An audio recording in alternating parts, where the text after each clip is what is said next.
Vapur tren nereden kalkar? 118-80'i ara. Otobüs ve uçak kaçta? 80 bilir. Hop yanıma geliver. Hop yorulma soru ver.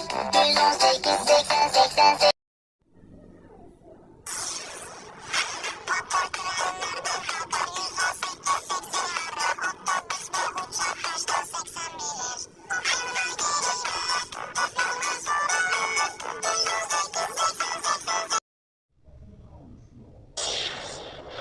Vapur tren nereden kalkar? 118-80'i ara. Otobüs ve uçak kaçta? 80 bilir. Hop yanıma geliver. Hop yorulma soru ver. 118-80-80. Vapur tren nereden kalkar? 118-80'i ara. Otobüs ve uçak kaçta? 80 bilir. Hop yanıma geliver. Hop yorulma soru ver. 118-80-80. Vapur tren nereden kalkar? 118-80'i ara. Otobüs ve uçak kaçta? 80 bilir. Hop yanıma geliver. Hop yorulma soru ver. 118-80-80.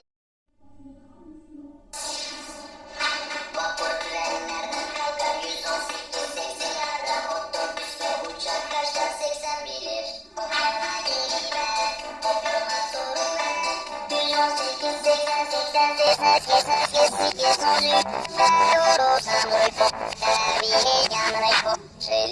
Que sačakaš tu apsolutno harajneske seki sozu jaglak na dranjel trupa.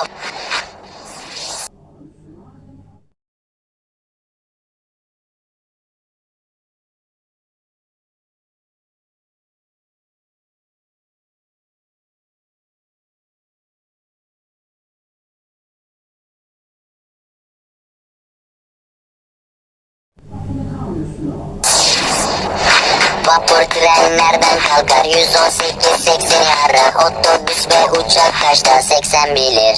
Hop yanıma geliver. Hop yorulma soru ver. 118-80-80. Vapur tren nereden kalkar? 118-80'i ara. Otobüs ve uçak kaçta? 80 bilir. Hop yanıma geliver. Hop yanıma soru ver. 118-80-80-80.